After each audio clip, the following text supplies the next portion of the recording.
Hi, Jeremy here, Modern Vitality. In today's video, mold illness or mycotoxicity, how to activate your animal healing instincts. Yeah, very deep. This is a very important thing to understand. And this is the difference between getting better long-term and not.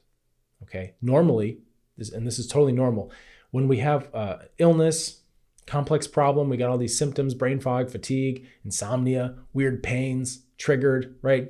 Getting reactive to like everything in the environment, all this inflammation, all that. We need help to get out of that hole. Normal, okay? It's normal to need help.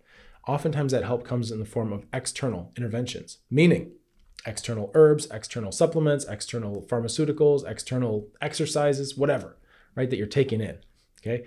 External guidance from professionals, practitioners, right? Sometimes, every now and then, you'll find somebody who has an actual plan, a logical plan with graduation signs and 4 stages, which you may be familiar with from my work here, right? Stage 1, 2, 3, 4. Very important to have that organized plan and structure. Why? Why is this important? Because in the beginning, we have this externalized source of help. If you have your plan organized correctly, it's going to be taking you through a process where that external becomes internal over time. Why do we do this? Because if you want long-term medical independence, you have to start to dial in your intuition. You have to start to dial in ways of knowing that maybe don't make sense to other people that haven't been trained, that don't have this kind of experience, right? So I'm going to look at this today. I'm going to give you some specific examples and tell you a couple stories so that you can have no doubt in your mind about your own internal animal healing instinct, how to activate that, how to cultivate it, how to know when you can listen to it, when you can trust it, so that you can start getting better over time and becoming more and more independent instead of more and more dependent on external interventions. Okay, this is the path to medical independence. This is the path that I take all my clients on. This is where we're always headed. So let's get started.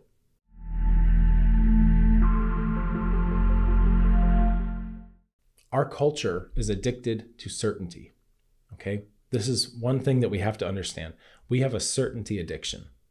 Okay, I'm going to come back to this. We're going to take this whole thing apart, right? But we have to start with this premise where everybody realizes that we come into the world with a cultural lens that's automatically weighted towards addiction to certainty.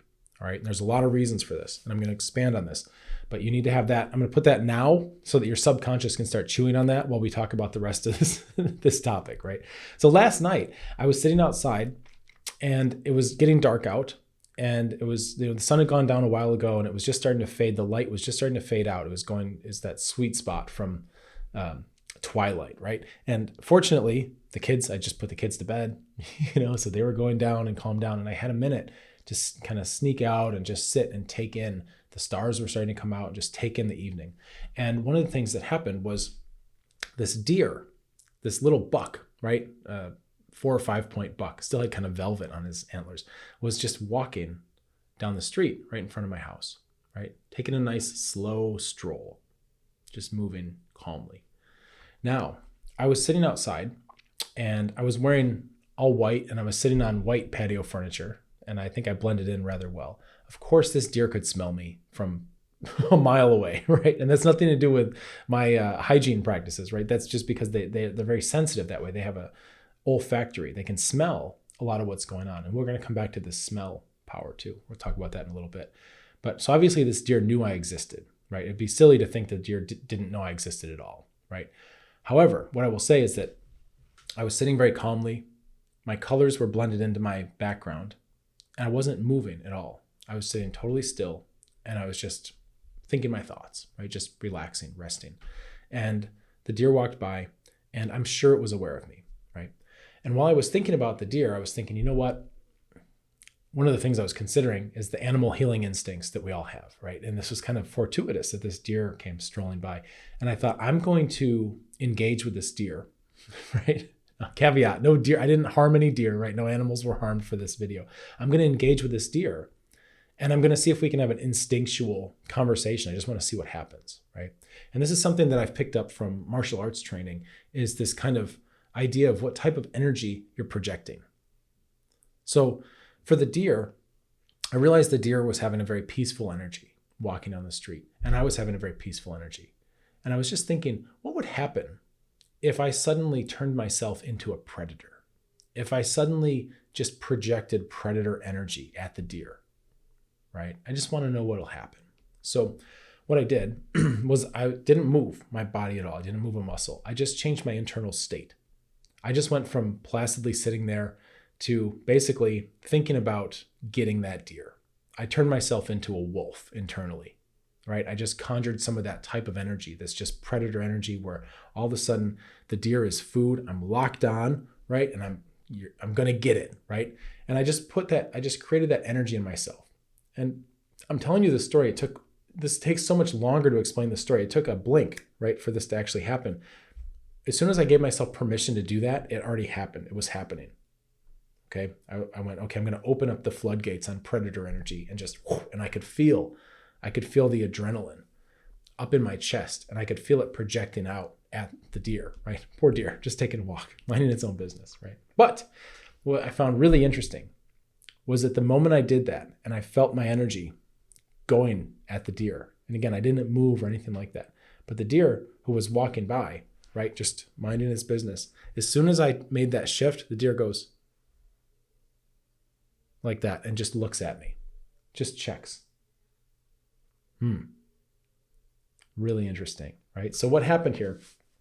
And there are different ways to interpret this, but for us, I think the best thing to do is to keep it with this instinctual level of knowing, this instinctual level of communication. Okay. And what happened was the deer, I think, felt my intent. The deer was calm and walking calmly because it felt like it was in a calm environment. And as soon as that environment changed with the subtlest of intention, the deer picked up on that, is attuned to that. These are prey animals. This is part of their survival, right? And so the deer felt something very subtle, but immediately turned to look right at me, right? So it felt something, and then it looked to try to confirm with its other senses. You see, we have, if you consider our sixth sense or our more energetic sense to be kind of vague, and our other senses to be more concrete, right? Like seeing and hearing. For humans, we're not such big smellers, right? We don't smell things to confirm. We look at them. Yeah. So we're very visual and also auditory, usually. Now, different people, of course, have different preferences and different strengths and all that. But in general, we like to look at things to kind of double check. And same thing for that deer. The deer turned to look to get a visual because it could feel a disturbance, a literal disturbance in the force, right? Something's weird in this environment. I'm going to look and kind of confirm that with a different sense. Okay. Really important. And it looked, and then its visual confirmation was like, it's just this guy sitting on his couch. I don't know what his problem is, but he's not making a move on me. He's not doing anything. And the deer immediately, was walking and kind of looked and then just checked and then just kept walking, ignored me, right? I was deemed not a threat. I'm not scary enough, right? So what are we doing here in terms of our own ways of listening? Because the deer, I can tell you right now, the deer didn't talk itself out of what it felt. Okay? The deer felt something. Hey, this jerk, is projecting energy at me. I feel it. And the deer didn't just keep walking and ignore it and talk itself out of that and go, no, I'm sure everything's fine. That would be weird. I don't know why I would feel that. I'm silly. I'm different. I shouldn't trust myself. No, the deer was like trained, animal instincts, trusts them, relies on them for survival, turns and looks just to check. Let's get some confirmation. It's worth looking, right? So when we have these feelings, when we get our own instinctual feelings, what do we do with them? Do we ignore them? Do we sweep them under the rug? Do we not even feel them in the first place? Like, how many people are so tuned out and numbed out from their body that they can't even perceive that? Right? That happens too. And it's nobody's fault. This is just part of our cultural conditioning. And again, I'm going to come back to the cultural conditioning too. Now, it could be argued that the deer didn't have some energetic sense. Maybe the deer, with its heightened sense of smell, as I mentioned, maybe something changed in me. Maybe when I changed my intention, I had more adrenaline and some different pheromones came, and just basically instantly the deer could smell that and picked up to the smell. Maybe it wasn't just a felt perception. Maybe. Either way, the deer trusted that, first of all, the deer was sensitive enough, however it was coming through, the smell or some kind of felt sense, right? Sensitive enough, could actually feel the thing, the change. And then second of all, trusted what it was feeling enough to investigate further and take a look, right? Where are we? Where are you on that spectrum? Can you feel these things? Do you get vibes? A lot of the people I work with, a lot of people in our group, very empathic, a lot of empaths, a lot of feeling. I've talked before about canaries and empathy and all this. It's super common, especially with complex chronic health conditions, super common. Now, can we control that? Can we train it? Can we make it so it's not just a burden, right? That's part of the story of evolving our own internal state, our own internal health, of course. But a lot of people can feel. Some people can't, right? A lot of people can. And then the next stage is actually honoring that, listening to that and going, I feel something. What do I do next? How do I act on this? Or do I just ignore what I feel? I got a bad vibe, but I just didn't want to be rude, so I just stayed around, right? Those kinds of things.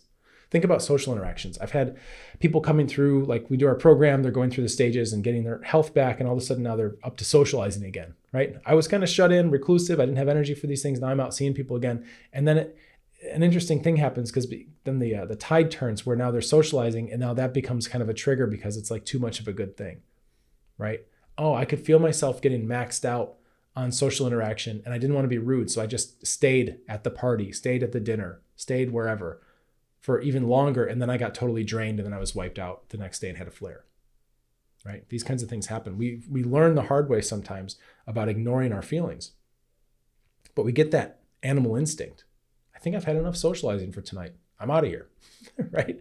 But the party's not over, but we haven't had dessert, but they haven't done the finale. Yeah, that's okay. I'll, see you later. Love you. Bye. Right? Act on it. Take the intuition, take the things you're feeling, internalize them, right? Don't ignore them and start to act on them. It can be as simple as the deer turning its head. Hey, what's going on over there, right? You're taking some kind of action. Over time, this builds a positive cycle, a virtuous cycle, where you're training your intuition, right? By honoring it, by listening to it. This never stops, by the way. It's not like you're just done. You just master this, right? It's not like I'm on top of my mountain making these videos and saying, hey, here's what you do. Here's how you do it. I've mastered it. It's an evolving process, but that is the process. You have to keep giving yourself opportunities to practice. So when you have your intuition, your instincts, whatever it is, you know something in a way that you can't necessarily articulate. I would encourage you, right? Honor that, pay attention to it, do something with it. It doesn't have to be something crazy or rash, right? But do something, even if it's just turning your head to look a little further. If the subconscious part of your mind is picking up on something, the next thing to do is point your conscious mind at it as well. And then you can get those two sides talking, get a consensus, and make a decision, right? Think about that. We have, as I mentioned, an addiction in our culture to certainty.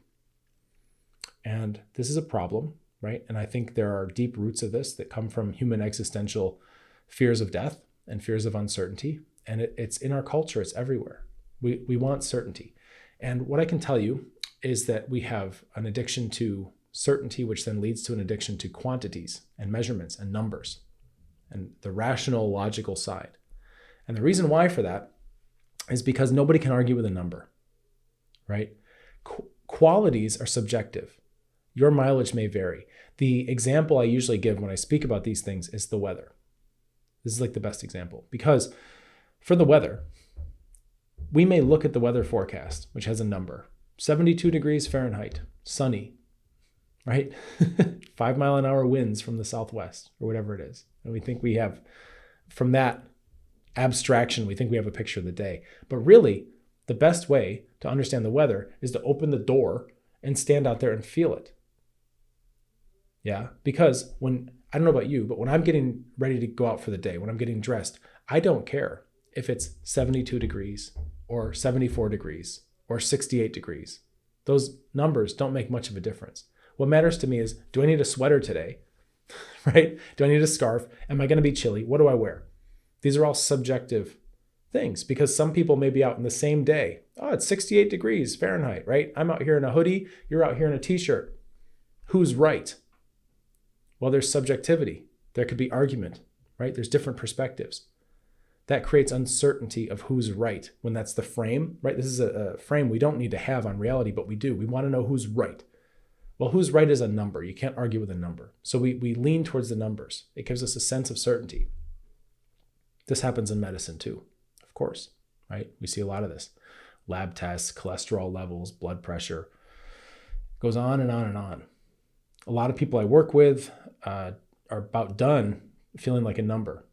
And also, I mean, how does that go when you get sometimes you get your labs back and all your numbers look good, but subjectively you still don't feel good. And they say, oh, well, based on this, nothing's wrong. Looks good. You're healthy. I don't feel healthy. I'm exhausted. I got brain fog. Everything hurts. My morale is very low. I'm getting anxious. I feel my heart thumping through my chest. My sex drive's gone. My digestion's shot. Right? How can you tell me I'm healthy? Well, according to the numbers, you're healthy, right? We have this. This isn't just in medicine. This isn't just in the weather. It's everywhere in our culture, is we have this addiction to certainty. With numbers comes certainty. With quantities comes certainty. You will see people leaning towards the rational, logical, what can be justified and not argued with, because when we stand behind it, we feel certain. Well, the lab says there's nothing wrong, so I'm certain about this number because you can't argue with it because it's on paper, right? Oh, the weather says 68 degrees, so it's warm out. Can't argue with it because it's 68, right? Is it warm? Well, to me it is. To you it's not. There's some subjectivity, right? But we can't argue with the number. 68 is 68. This is everywhere. We always want to have some semblance of certainty that we can hide behind, and that includes how we think about things. So if we have a rational thought process, a logical thought process, we feel safer with that. We feel less weak because we know we could defend it by explaining it. However, that deer walking down the street that looked at me, if another deer said, hey, Bill, why did you turn and look at that guy, right? The deer would say, I felt something. I don't know, I just felt something, right? And how brave it is to stand behind that justification. Something that you can't explain and quantify and hide behind the false sense of certainty, right? It's a false frame. Instead, put that down and say, something didn't feel right. I thought I'd check it out. That's a different kind of strength there, right? Very different. You need to start to trust these instincts, especially around your health and your healing. Our body's talking to us all the time. We get gut feelings, we listen to our heart, right? There are these different visceral ways that we talk about this. Tune into that. A lot of our society, for better or for worse, has leaned away from emphasizing that kind of knowing, that kind of intuition, those kinds of animal healing instincts. I'm here to tell you that you're probably suspecting that there's some truth to what your body's saying, and I would encourage you to cultivate that, to listen to that, to grow it, right? Now, what do we do? Okay, because here's where it starts to break down. What do we do when we don't know how to act on these things? Meaning, you may feel an instinct, you may feel a pressure, you may feel a craving, right? But you don't know how to direct it. So for the deer, it's very easy because they feel something, something's weird, turn and look. Okay, I'm going to direct this feeling, I'm going to turn and look, right? However, if you're starting to tune into your body and you're going, I have deep fatigue, or I'm getting a migraine, or I'm, feeling super inflamed, or like my food that I ate yesterday is still stuck right here. Good, tune into that. But then a lot of people get stuck because they don't know what's next. They literally have hit the end of what they know how to do, right? That's where we come in with our external training, with therapies, going, hey, you need to learn about these, 5 or 6 different herb formulas. You need to learn about these specific breathing exercises. You need to learn this self-care practice. Because now you have a tool set, right? So that when these things do happen, you go, oh, I'm feeling that anxiety come, or I'm feeling like I've been in a building with something that's kind of triggering my inflammatory response, that you now have ways to direct that you can now listen to the subconscious. You can listen to this intuitive information where you don't need somebody to prove to you, like, yeah, it does look like you're getting triggered by the mold in this building or whatever it is, right? Yes, it does look like you're fatigued. We've measured your energy level and it's low. You just know it because you can feel it. And then you know the next course of action. It starts to become instinctual. Again, as I mentioned in the beginning, this starts with external therapies. You have to learn things externally. You've got to develop a new vocabulary of healing modalities for yourself. There's a lot of things like this. This is part of what I train people on, right? Stage 1, immune. We look at a lot of things in the immune bucket. So now you've got a complete tool set that you can pick from, right? When you have this intuition. Same thing with digestive. Like digestive system, you need a comprehensive bucket of tools, which includes specific breathing practices that help the digestive system, right? Specific self-care techniques, herbs, all this stuff. Neuroadrenal, Oh, I'm getting a stressor, right? I'm dealing with difficult situations. I've got people that are stepping over their boundaries. I've got abusive relationships. I've got, somebody that's coming after me for no reason.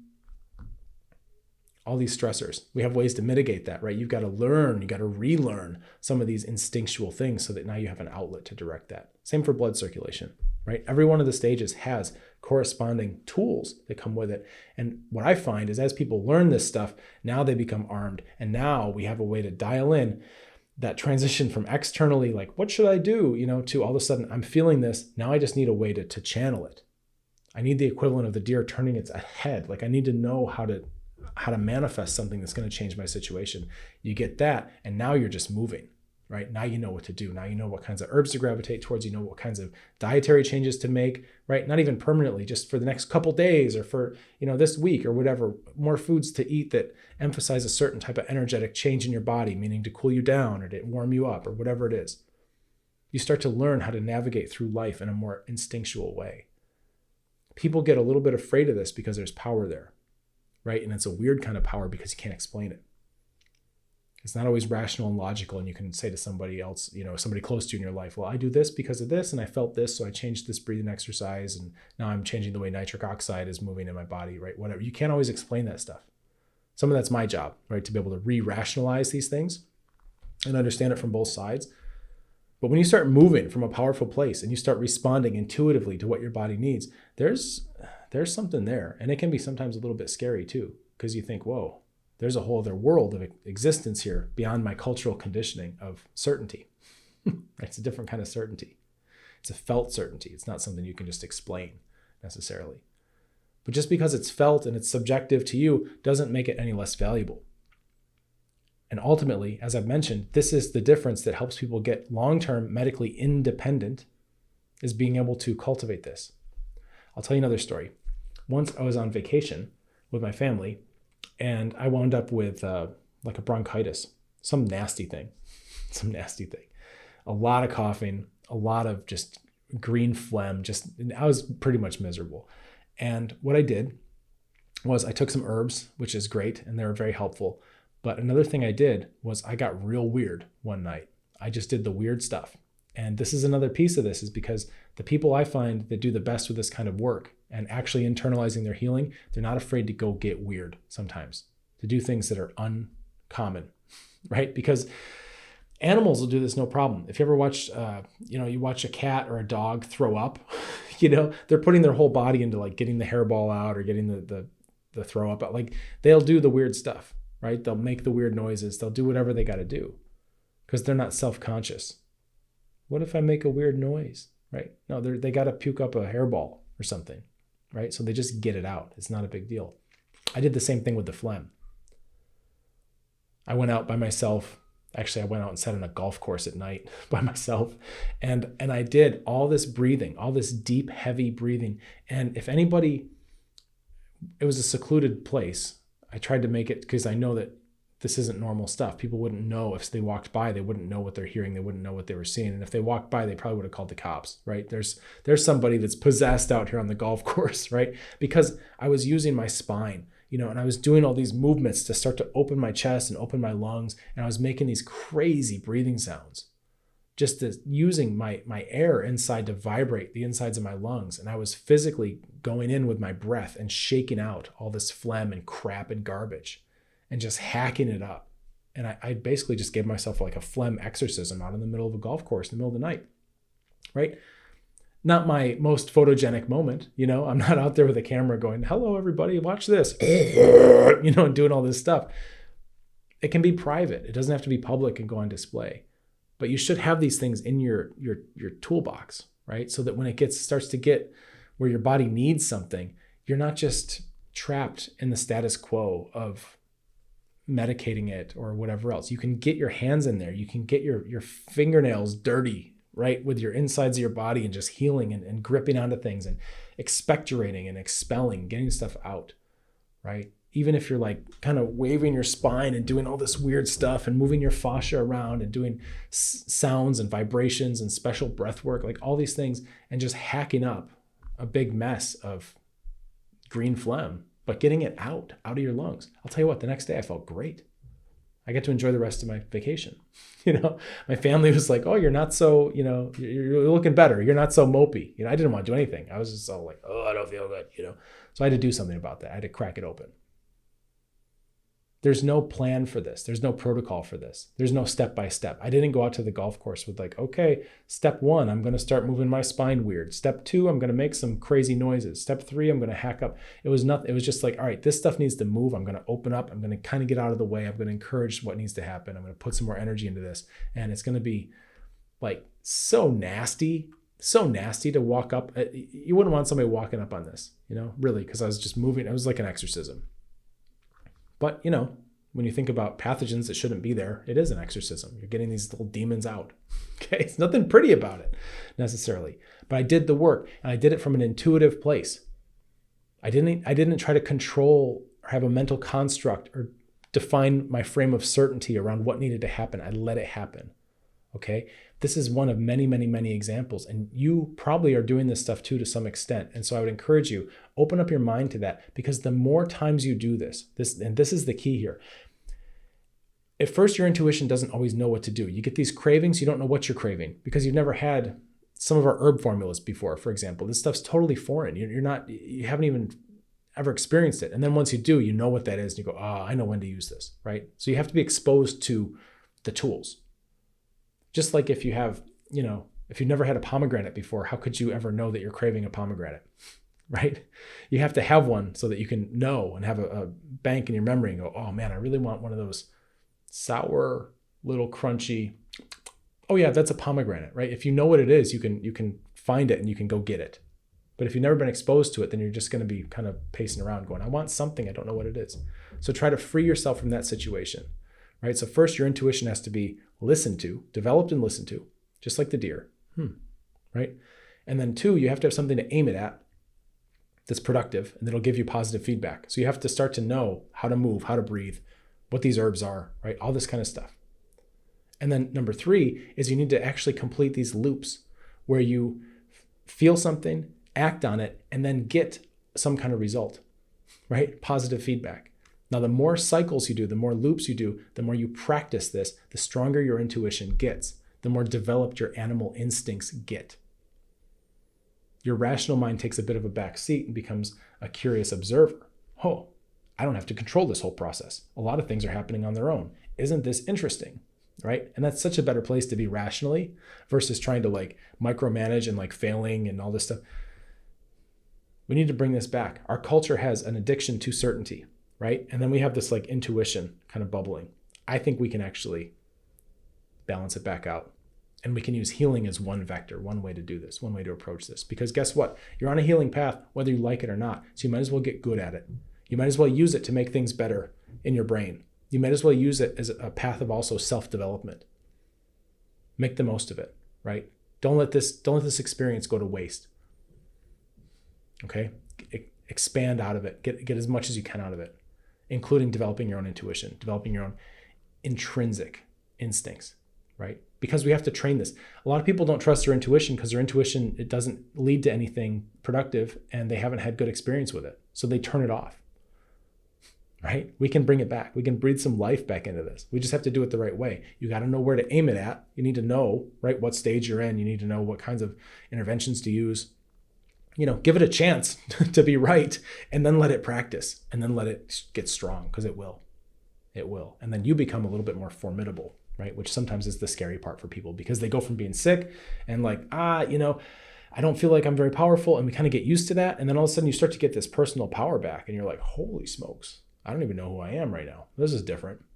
And some people embrace that and they do really well. Some people get freaked out by it and they just need a little bit of reassurance that, yeah, they do belong in a powerful position, right? Self-autonomy, it's important. Medical independence, it's important, right? Very important. If you're struggling with a complex chronic health condition, why do it alone? We've got a group. It's amazing. It's international. We've got people from all over the planet, people I'm working with, clients going through the stages. You can be in this group too. It's free. And you can be watching right alongside me, looking over my shoulder. It's a chat group, right? Where everybody going through, if they're having a great day, they're sharing wins, and we're seeing different symptoms going away, different understandings happening about how to activate their animal healing instincts, right? Different levels of ownership over the process. And then what's also really cool is it's reality here, right? It's very transparent, and you being in the group, you get to see everything that's going on. Meaning when somebody has triggers, setbacks, flare up, bad day, right? It's not good. They're backsliding. You get to see what happens there too. People come in with problems. I'm backsliding. I was in stage 3. I think I'm in stage 1. I don't know what to do. You can watch how we troubleshoot that, how we think our way through, how we use our system, right? How we work that, and how we continually develop this algorithm, right, of intuition. It's awesome. So you can be in the group, and again, it's free to join. The description has the link right below this video. You'll find the link. And if I see your application, there's a short application. I need some information so I can find out about you. If you look good, if you look like you're going to be a good fit for what we do and the way we do it, then I'll get you in the group as soon as I can. We keep it cozy, like 100 or 200 people. Tends to fill up, so there may be a wait, but I'll get you in as soon as I can. It might be the next monthly cohort, maybe 2 months. I really try not to make people wait too long, but can't make any promises, but I'll do my best. In the meantime, you might consider subscribing to this channel, liking this video, doing all those sorts of things. And the reason why is because just like we can train our intuition, we can also train algorithms to show us things that are important, that matter. So when you click subscribe or ring a bell or whatever you're doing, you're giving input and you're telling YouTube, hey, show me more stuff like this. I don't want mindless scroll. I want to find things that are actually going to move the needle and help me heal and help me get more power over my life. So take a moment, become the kind of person that clicks the button so that you can start to take power over the algorithm too. Very important. These things are everywhere. So hope that helps you. Let's get you feeling better. Cheers.